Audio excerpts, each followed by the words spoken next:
বৰ্তমান আমি আছোঁ সোণাপুৰ চৰকাৰী বৃদ্ধাশ্ৰমত। আমাৰ উদ্দেশ্য অলপ পিতৃ মাতৃসকলৰ সৈতে হাঁহি ধেমালি কৰি তেখেতসকলৰ মনৰ কথা কিছু বুজি ল'ম। আৰু এই সুন্দৰ অনুষ্ঠানটো আয়োজন কৰিছে আমাৰ শ্ৰদ্ধাৰ মৰমৰ লখৰা নিবাসী ভলাৰাম কোঁৱৰ ডাঙৰীয়াই। গতিকে এইখিনিতে তেখেতলৈ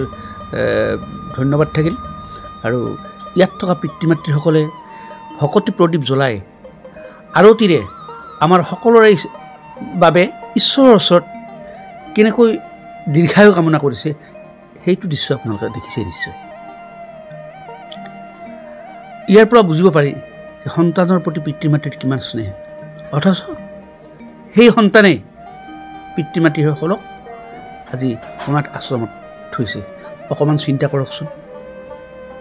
এখেতেই হ'ল ভলাৰাম কোঁৱৰ। আজিৰ এই আশ্ৰমৰ অনুষ্ঠানটো সকলো ফালৰ পৰা কি সুন্দৰভাৱে জীপাল কৰিছে। লগত আছে সোণাপুৰ নিবাসী আমাৰ শ্ৰদ্ধাৰ বৈকুণ্ঠনাথ ডাঙৰীয়া, আৰু লগত আছে আমাৰ বন্ধু ব্ৰজেন কলিতা। আৰু ব্ৰজেন কলিতাই বহুত দীৰ্ঘদিন ধৰি সাহিত্য কলা সংস্কৃতিৰ লগত জড়িত হৈ আছে। গতিকে তেখেতলৈ আমি ধন্যবাদ জ্ঞাপন কৰিছোঁ। আৰু চিনাকি কৰি দিব ওলাইছোঁ আশ্ৰমৰ পৰিচালিকা গৰাকী, নহ'লে আমাৰ এইটো বৰ ডাঙৰ ভুল হ'ব। কি সুন্দৰ নিষ্ঠা আৰু সততাৰে আশ্ৰমখন পৰিচালনা কৰি আছে দেখি সঁচাকৈ আমি আপ্লুত হৈ গৈছোঁ। ধন্যবাদ মেডাম।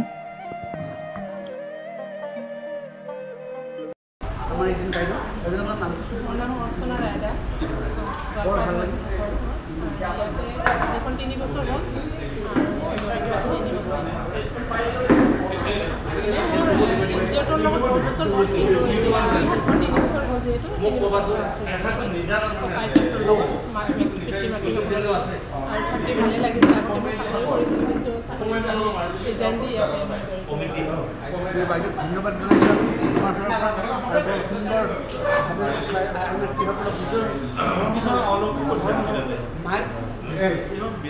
ভণ্টি বাইদেউ হিচাপে আশা ৰাখিছোঁ বহুত দিন জীয়াই থাকক, ভগৱান সুস্থ ৰাখক, তেখেতৰ পৰিয়াল সুস্থ ৰাখক। আৰু আহিছোঁ আৰু ইয়াৰ আহকচোন আমি যাওঁ এতিয়া পাকঘৰলৈ। কেনেদৰে তেখেতসকলে এই আশ্ৰমৰ বৃদ্ধা বনিতাসকলক অন্ন বনাই খুৱাই কি পৰিৱেশত আপোনাৰ চালে ভাল পাব। আৰু যিকেইজনীয়ে ইয়াতে পাকঘৰত অন্ন ৰন্ধাৰ ব্যৱস্থাত আছে তেখেতসকলক চিনাকি কৰি দিছে। এইখিনিতে গোটেইবিলাকে লাগি ভিগি এই আই মাতৃসকলক খাদ্য দিয়ে।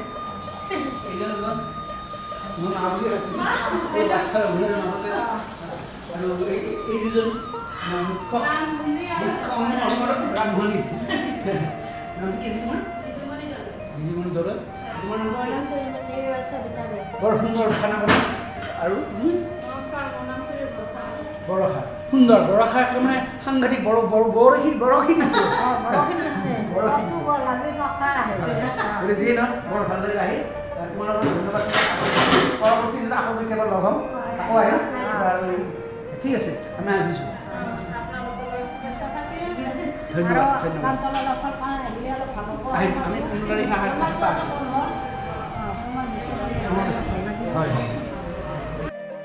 আহকচোন। ইয়াত আহি আমি কেনেধৰণে তেখেতসকলৰ লগত হাঁহি ধেমালি কৰিছোঁ কৌতুকৰ মাজেৰে। মোৰ লগত আছে অৰূপ শিৱা, তেওঁ কেতিয়াবা মোৰ লগত মাজে মাজে মঞ্চত কমেডি কৰে। আজি তেওঁ অকণমান মোক সহায় কৰিব, তাৰে অকণমান আভাস আপোনালোকৰ ওচৰত দাঙি ধৰিছোঁ।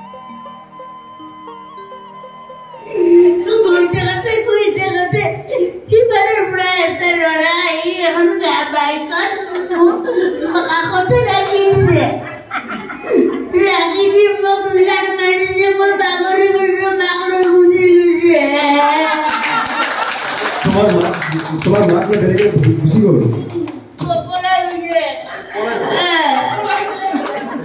কিন্তু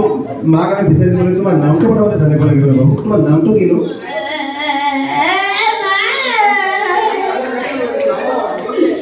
Nonton Ren Salma Kakak Kulita. Kalita তিনিটা উপাধি কেনেকৈ হ'ল মোৰ তিনিটা দেউতা আছিল তিনিটা দেউতা কেনেকৈ হ'ল মায়ে প্ৰথমতে মাক বিয়া পাতিছি মাক বিয়া পাতি কাইদা লাগি থাকে মায়ে বেলনা মাৰি দি মাৰি পেলাইছি তাৰপাছত পাঠকক বিয়া কৰাইছি পাঠক গুৱাহাটীত ঘৰ আছে দুদিন তিনিদিন আছে গীতা খুৱাই পেলাই মাৰি দিছি দি পেলাই গোটেই লিখি ৰাখিছি আৰু কলিতা আছিল কলিতা কাজিয়া কৰি ড্ৰাইভাৰ কৰি দিছোঁ কৰ্তন এতিয়া মই তিনিটা দেউতাৰ টাইটেলটো ধৰি ৰাখিছোঁ নৰেন শৰ্মা পাঠক কলিতা খাবা নেকি কি খাবা শিখৰ সৰু ল'ৰা ছোৱালী শিখৰ নাখায় আমাৰ মায়ে মোক সদায় কৰে আনি 4 পেকেট 5 পেকেট নাখালে মুখত ভৰি দিয়ে ফুৰি দিয়ে তুমি তাৰ পৰা শিক্ষা বস্তুটো সেইকাৰণে কৈছোঁ বাচ্চাবিলাকক কেতিয়াও এই গুটখা যেতিয়া বস্তু আনিব দিব নালাগে তাৰমানে তেওঁলোকে সেইবোৰ বস্তু শিকি লয় বাৰু তুমি স্কুলত যোৱা নে নাই যাওঁ স্কুলত কোন ক্লাছত পঢ়ি আছা চতুৰ্থ মানত 7 বছৰ মানত 8 বছৰ পঢ়ি আছা কিয় মাষ্টৰে কৈছে তামান থকা হ'ব ইয়াক যদি চৌধুৰীৰ পৰা এৰি দিম তেনেহ'লে অসমখন খাই পেলাব চব পঢ়িব জানা জানো অসমীয়া অসমীয়া ইংৰাজী জনাৰো গণকে গণনা কৰাতে কৈছে ভগৱানে ভালে ৰাখিলে কিন্তু বেলেগ মানুহবোৰে দুটা বানান ধৰিব পাৰিবিনে বাল্টি বানানটো কৈছোঁ বাল্টি বতাকালে বা উল্টা উল্টি বাল্টি আৰু এটা কৰোঁ এই আমাৰ যে পেঞ্চিল আছে লিখা পেঞ্চিল পেন চুচুলিয়া মুখ পেঞ্চিল বাপৰে বাপ আৰু এই বাক্য ৰচনা জানা খাই পাত ফলাটো বাক্য ৰচনা কৰি দিছে খাই পাত ফেলা মানুহক কাইত ভাত দিব লাগে জিনকে ফালে পানী ধান ওচৰাটো পানী ধান ওচৰা হ'লে মুৰ্গী পুহিব লাগে কুকুৰা মাটিতে দিনা ভাত থাকিব বাকী আৰু বিজ্ঞানৰ এটা প্ৰশ্ন কৰিব পাৰিবনে দেউতা হ'বা ইমানে দেউতা আছে আৰু দেউতা লাগে নেকি দেউতা এটা নেকি মাও খুজি সেইটো দেউতা বুলি মাতি মানে কৰি ল'বি আৰু বিজ্ঞানৰ এটা প্ৰশ্ন কৰোঁ জানো এই গছৰ ফলবিলাক আছে এই কি বহুত বাৰু বিজ্ঞানৰ এটা প্ৰশ্ন কৰোঁ বিজ্ঞান কি চাই আছে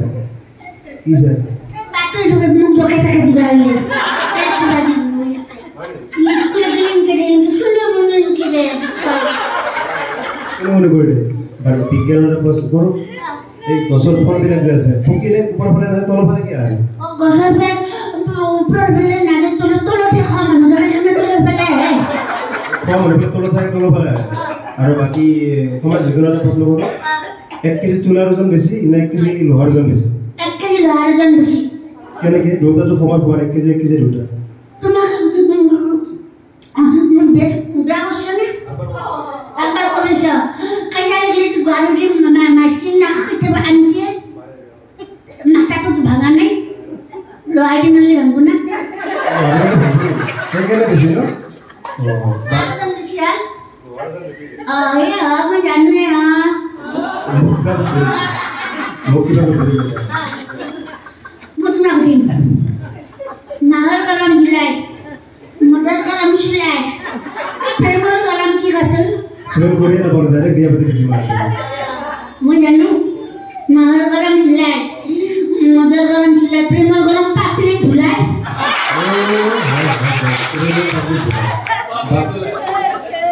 কবিতা চবিতা জানো মই হম কবিতা তুমি হতা মই কি জানো আমাৰ যে এটা কবিতা আছিল মই গান্ধীজীৰ দৰে হম কবিতা গাড়ি ৰবা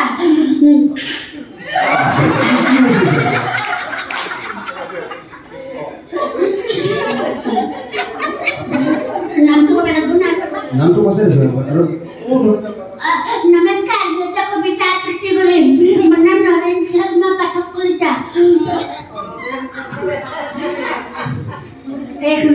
চুৰি কৰে দিয়েছে হ্যাঁ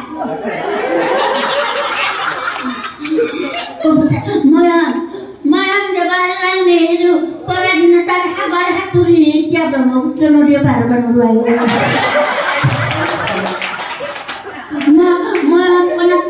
মই গান্ধীজীৰ দৰে হ'ম সদায় অহিংসা পথত ল'ম অহিংসা পথৰে জগত দিনে হাতত একেবাৰে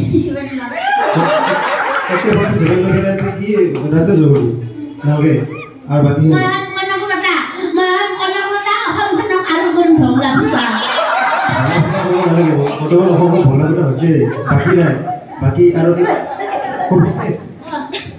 ফোন কৰিছে কি কৰিবা মাজনী বা বাপৰিবা বাপৰিবা পঢ়ি আছে নেকি পঢ়ি আছে লাইন মাৰি থাকে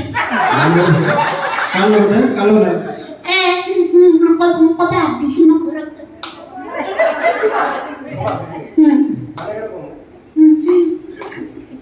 এতে চাকৰি কৰে মেৰা নৰে চাহিদা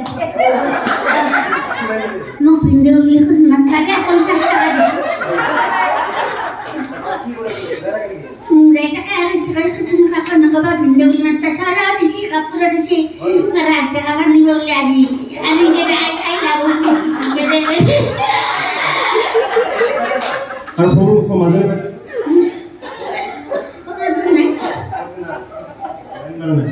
বাকি হবলে কি না তাই আনকা লাগে মা বিছাৰি দিমে আমাৰ মা বিছাৰি দিব না মই তেৰে কি আন্টি লগা আপোনালোক ৰাখিব নে ল'ৰাটো ৰাখিব ঠিক আছে নমস্কাৰ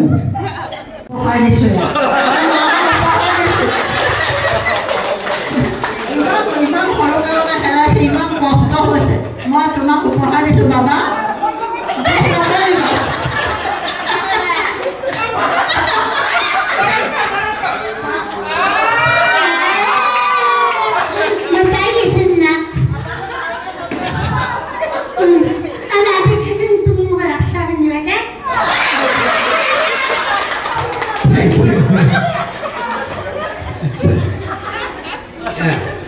আৰে মই আৰু এটা কৰিছে মই মঞ্চত কৰিছিলোঁ মই তিৰেমালি বিষ্ণুৱে হেৰি থাকোঁতে মোৰ গ্ৰুপটো অসমৰ ভায়ামাৰ পিছতে আমাৰ এটা গ্ৰুপ আছিল সেইটো তিৰেমালি বিষ্ণু এই কি কৰে পুতেকে মানে হেৰি অইলত কাম কৰে এটা বাস্তৱ ছবি এটা দেখি পেলাই মই মঞ্চত কমেডি হিচাপে কৰিছোঁ গৈ পেলাই সেই শিশুটিক আইতাকৰ হাতত দি থাকে আইতাকটো খঙা ল'ৰা মস্ত শকত আগত আইতাকে ককাক লৈ থাকে কলা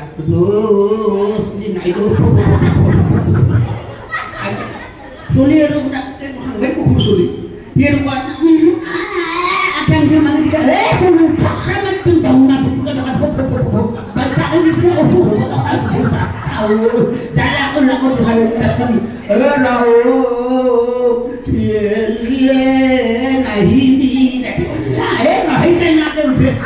একলা গীত গাই গীত না হিন্দি গীত গাতা লাগবো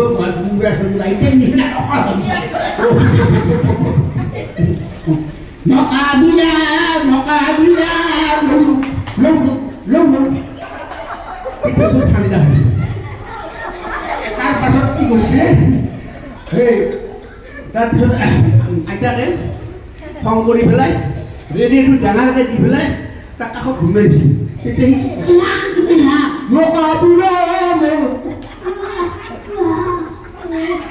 শুনি আছে ধৰণৰ বহুত ষ্টৰি আছিল মোৰ লগৰজন আহি ধুনীয়াকৈ কৰিব পৰৱৰ্তী দিনত দেই আজিলৈকে সামৰিছোঁ ধন্যবাদ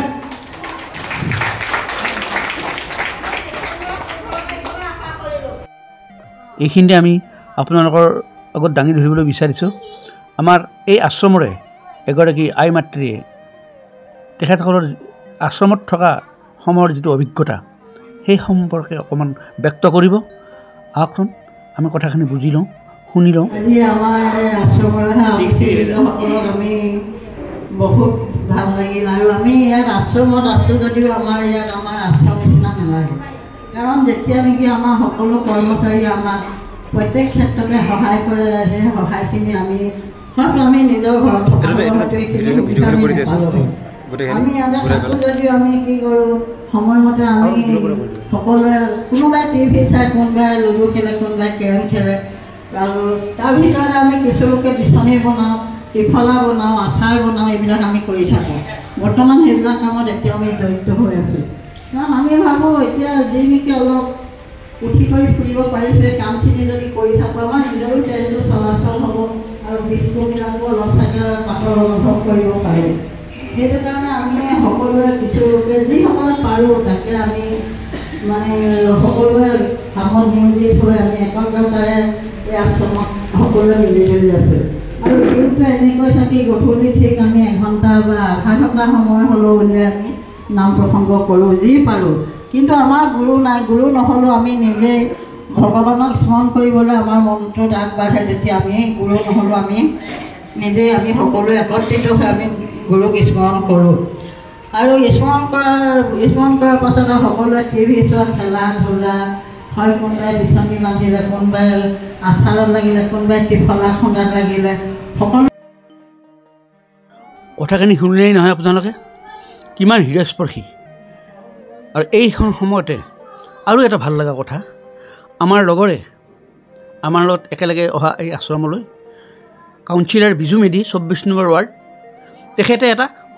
শকত ধনৰ টোপোলা এই আই মাতৃসকললৈ আগবঢ়াইছে তেখেতসকলৰ হাত খৰচৰ বাবে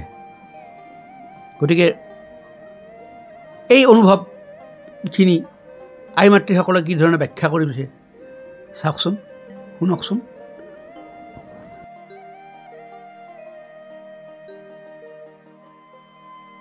অনুষ্ঠানটো হৈ আছিলে ভালে তাৰ মাজতে আপুনি আৰু এটা ভাল লাগিলে আমাৰ হয়নে ভাল লাগিছে নে আমি আৰু কিবা এটা ফূৰ্তি কৰিব পাৰিম হয়নে পইচা পাইছো মানে ফূৰ্তি কৰিম পইচা পালে ফূৰ্তিয়ে লাগে ন যিমানে যি নকওঁ মানুহ পইচা পালে ফূৰ্তি লাগে তাতে আমি সকলোৱে গামোচা লৈছো আজি চাচোন গোটেই চবৰে মাজতে আমি ডিঙিত গামোচা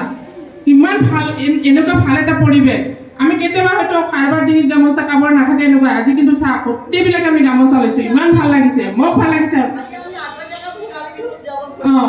আৰু আমাৰ আৰু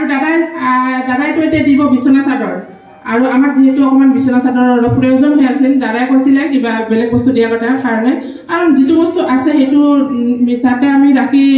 অপব্যয় কৰাতকৈ আমাৰ বিচনা চাদৰ আমাৰ অলপ অভাৱ হৈ আছিলে আৰু সেইকাৰণে মই দাদাক কৈছিলোঁ সেইটো কথা আৰু দাদাও ধুনীয়াকৈ বিচনা চাদৰ লৈ আহিছে ইমান ভাল লাগিছে মানে দেখা পায়ে মোৰ ভাল লাগিছে ধুনীয়া বিচনা চাদৰ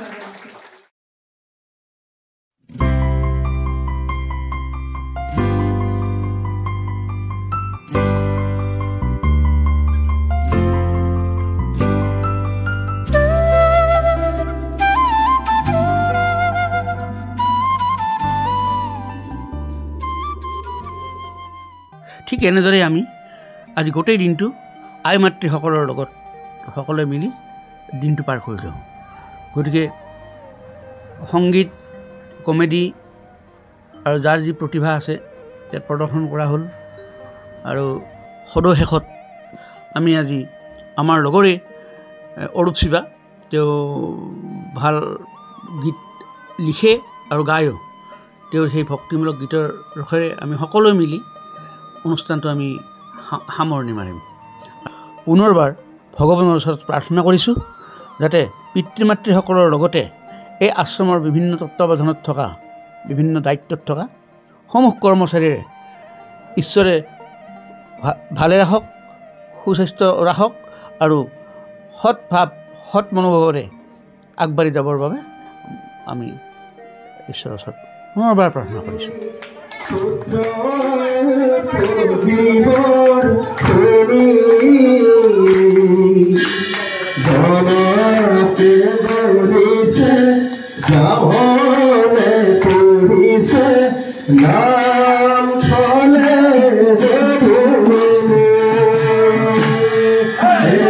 আজি নামৰ ঘৰে বিহৰে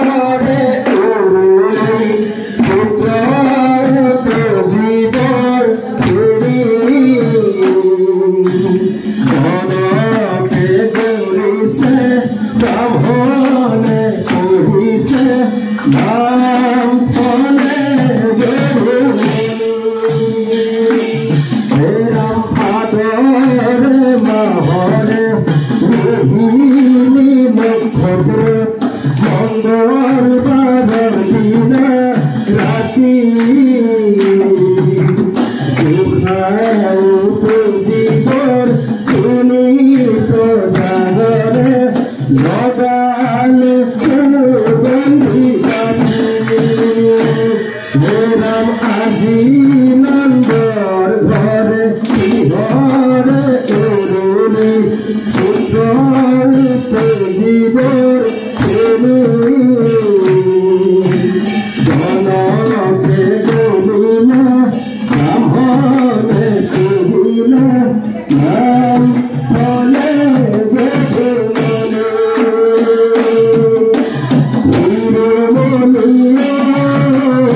যে সকলোৱে সুভৰে থাকি এনেকৈ ভকত বৈষ্ণৱৰ লগত মাথা ধুৱাই এইদৰে তেওঁলোকে যেন আগুৱাই যাবলৈ আমি আশীৰ্বাদ কৰিছোঁ। কৃষ্ণ